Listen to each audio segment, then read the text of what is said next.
I just bought the cheapest gaming PC in the UK. Now obviously there are many caveats to that statement, but I just paid £110 for this thing, and it's not just your granny's office PC they fished out of a dumpster with a GT 710 in it. So I'm pretty excited about it.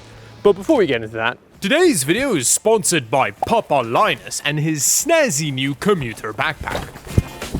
With its thick padded 13-inch laptop sleeve, 19 pockets for you to put various stuff in, external pockets for some hydration, and straps that are ribbed for your pleasure, the Papa Linus Commuter Backpack is a great option for daily carry. And it's built to last with reinforced stitching, high-quality water-resistant zippers, and a riveted carry handle. So get yourself a Papa Linus backpack using the link down below. Now I bought this system at CEX, which is a chain of used electronic shops you find all over London. Now I've heard CEX mentioned in comment sections before, and they seem to have a little bit of a mixed reputation. From what I can tell, people that are really into buying used PC components feel that they're relatively overpriced because you can get much better deals buying straight from people on like Craigslist or whatever. However, having actually gone into a CEX, I think it's a pretty good resource for people who just want to save a bit of money on some used electronics and aren't that into the process of scouring Craigslist and then having to be locked in someone's basement for 3 weeks or whatever. So I think it's pretty good. Now I'm sure this varies from location to location, but there's also a solid variety of electronics. Aside from graphics cards with pricing that I don't really have context for, aside from this RTX 3060, which is just £40 less than buying a new 5060, so let me know if you think that's worth it. There's also a variety of consoles, and not just newer used stuff like a Switch 2 or PS5 or whatever, but you can even get much older consoles like Nintendo 64s and stuff, which is cool. And there's even some non-gaming related electronics. There's headphones, for example, and camera gear, although the camera gear selection was very limited, and that is quite a lot of money for a used Sony a7 IV. What I found the most exciting though was their large selection of physical media. I love getting to buy me some Blu-ray. However, I don't live here, so if you do, let me know what you think in the comment section down below, because I think your feedback would probably be more useful than mine. So with that, let's open it up and see what we got. Okay, well this feels like a terrible spot to unbox it in some, I don't know UK wildlife, but let's see our system. Oh. Hey! We get some Cooler Master case with, oh, I thought it was a glass side panel, but no. That's very much plastic, which you can tell from how scratched up it is. There it is. It's a beauty. Now, the first thing that I noticed about it when getting it out of the packaging is that. Now, I don't know what BullGuard is, but I'm assuming that it's some McAfee variant. It is indeed antivirus, although apparently it was bought out by Norton back in 2022, so I'm not entirely sure what's going on here. It might just be an artifact from back when the system was bought new. That's already a bit concerning in terms of what the operating system install is going to be like on this system, but we'll see that later. Now, aside from that, obviously it's a used system, as you can tell, which I guess is another caveat in terms of the cheapest system. But it looks like there's actual hardware in there. We've got 2 sticks of RAM and like a graphics card and stuff. It's pretty exciting. The rear I/O looks old, but we do have USB 3, which is better than nothing. But I think with that, let's open it up and have a closer look. At which point, a man that looked unsettlingly like Elon Musk started questioning me about why I was talking to myself at a PC in a field. Hello. And unfortunately, no explanation I provided seemed to clarify the situation to him, so I became uncomfortable and left. So I had to lug the PC through random British suburbia to get to another nice spot to tear down the system. Okay, so now that I've escaped the scary Elon Musk man, let's have a look at the inside of our system. Oh, they didn't clean it. I feel like part of what you're paying for buying it from a shop is having them clean all of the gross dust and crap out of it. I mean, it's not the dirtiest system I've ever seen, but it's pretty dusty. But aside from that, it is a reasonably neat looking system interior. There is some decent cable management going on, especially considering that we don't have like a proper basement in this case that hides cables and stuff. It looks pretty neat. It looks nice.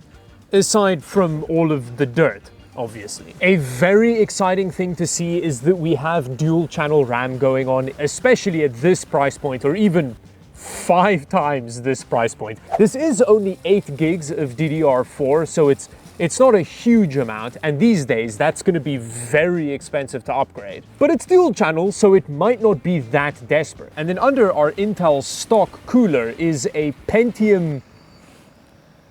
It's a G43 something. I'll have the number up on the screen. I can't exactly remember what it is, but it's a dual-core 4-thread CPU, and it's like an old Pentium chip. So we're almost definitely going to be having some pretty big CPU bottleneck happening, even with our dual-channel RAM. Now, when it comes to the motherboard that CPU is in, the motherboard in question is this MSI H10M Pro, which looks like the kind of motherboard that other more popular motherboards would give wedgies to as a futile attempt to try and deal with deep unresolved emotional trauma.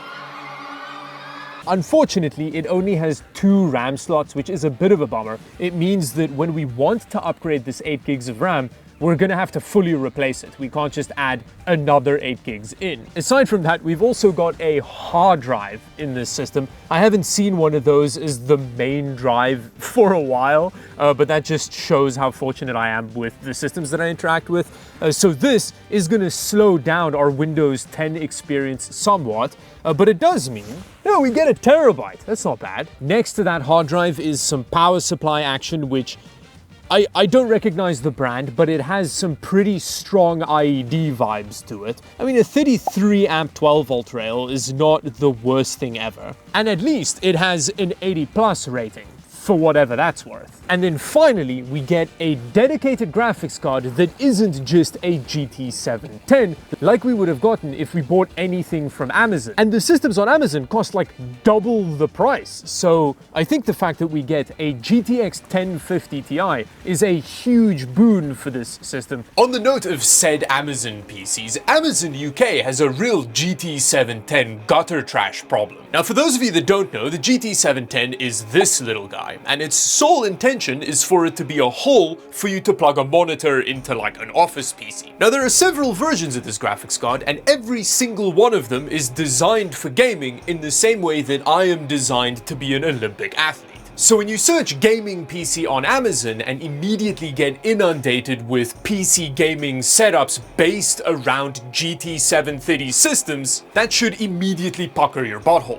I mean, literally the second option down in the search results is one of those systems, and more than 50 people paid £270 for one of these in the past month. And the listing doesn't even tell you what CPU you're getting with it, so you don't know how much you're being scammed. Now, you may be saying, but Dawid, this one is a sponsored post. Well, just a couple of options down is a non-sponsored one. This GT 730 system just organically showed up in the search results. Granted, its listing is a little bit better. It tells you what CPU's in there, and it is way better than the CPU in our £100 system. But look at how much it costs! And with this one, when it comes to the peripherals you get alongside, it doesn't tell you specifically what it is. I'm guessing it's because they can't guarantee it's going to be the same thing every time. But still! So unfortunately, Amazon UK is an absolute minefield for kids shopping for gaming setups, unfortunately. There's an airplane. So yeah, I don't know. I feel like for £100, this is a reasonable amount of system. Hey, there's Windows 10 happening. I don't think this system supports Windows 11. So it's kind of obsolete the moment we bought it, which is fine for the price. We are also running Windows 10 off a hard drive, so that's why this has been going for my entire life. We're gonna have to do our hacker man action to not have to use the internet to set up this Windows 10. 3 weeks later. I mean, this must be how they torture people in Guantanamo. They just make them use PCs that still have hard drives in them. And I mean, to be fair, with the AI bubble at the moment, RAM and SSD prices are so out of hand that just upgrading this system with an SSD would cost more than the PC cost. So I guess it makes sense that we have a hard drive in it. but it doesn't make it suck less. Ugh, although even Windows 10 suffers the Copilot smut, that's nice. Aside from that, what is very exciting, because CES doesn't have affiliations with random VD companies, there's nothing on here. This is just a plain install of Windows 10. Now, I was expecting it to have BullGuard on it, but I guess that they give you the option to download it. So the key is there if you want to use it, which, why is that not how it works on every other system? That's very good. So yeah, not really a whole lot to complain about here. 100% CPU utilization with literally nothing happening. That is a great sign. Look at that, all 0%. So yeah, now I just need to do our setup process. A setup process which went surprisingly smoothly until I made a terrible realization. Okay, so an eon has passed since I initially turned the system on because I didn't anticipate my UK family having worse internet than the median Burmese mountain village. And the really crazy part about it is that despite being basically in the middle of London, the cell reception is also terrible. So I couldn't even substitute the download much with my phone, but I guess whatever it takes so that Bill Gates can't use 5G to turn my sperm into Leninism or whatever. But yeah, with that, let's see how GTA 5 runs on this system. I don't know, I feel like that's all very brave. It's just defaulted everything to very high. That cannot be right. There we go. That seems more reasonable to me. Now, we can't really blame slow loading times here on the hard drive because I have the game installed on an external SSD, although we are just using it over USB 3, which does impact the loading times and stuff quite a bit. However, again, it's not the hard drive's fault. We need to remember that. Wow, look at that. We have almost, well, okay, we have over 60 happening, which is very exciting. Like, if we had bought one of those gaming setups from Amazon for like £230, we would have gotten way less frame rate than this. We wouldn't have been able to game at 1080p with GTA 5.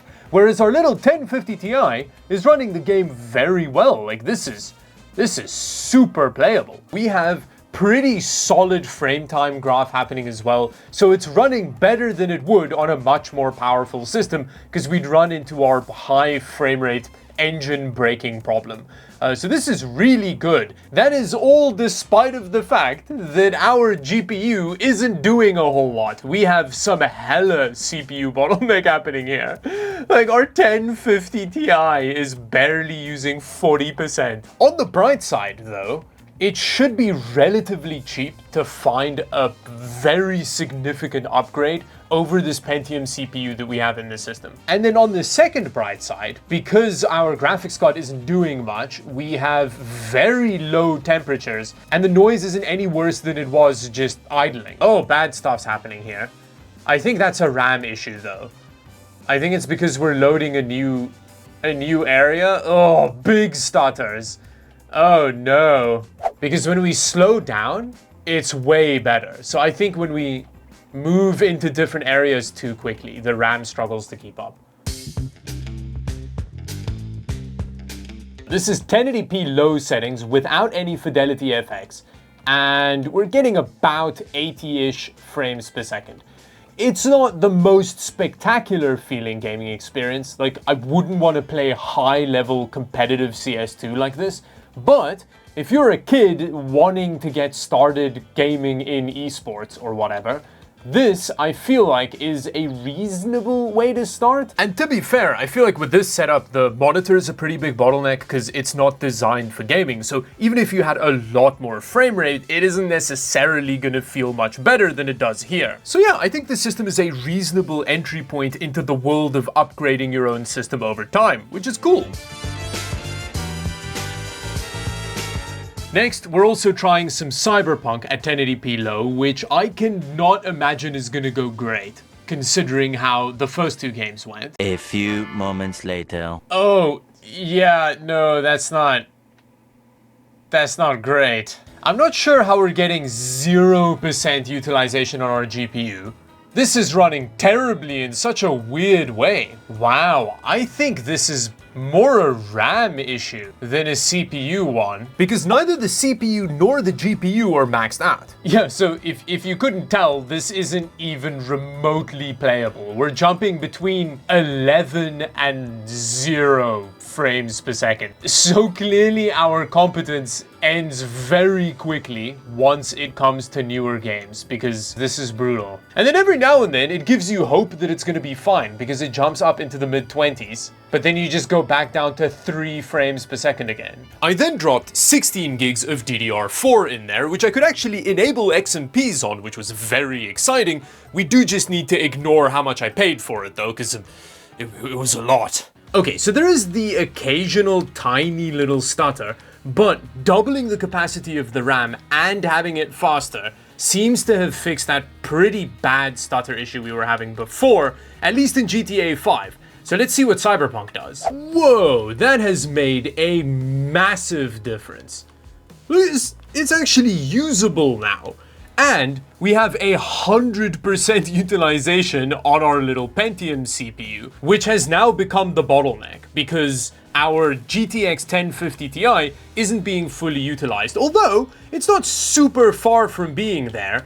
And again, this is usable. This is definitely a playable Cyberpunk experience. Wow, that is such a good illustration of how 8 gigs just isn't even remotely enough anymore, even if it's in dual channel. The only real issue here is that the RAM cost as much as the entire PC to upgrade, so now might not be the best time for this to be the issue, but still, at least there's a fix for it, you know? Which brings me to the end of the video. Thank you very much for watching. Subscribe to the channel if you enjoyed this little foray into budget UK gaming. And until the next video, thank you for watching. Bye-bye.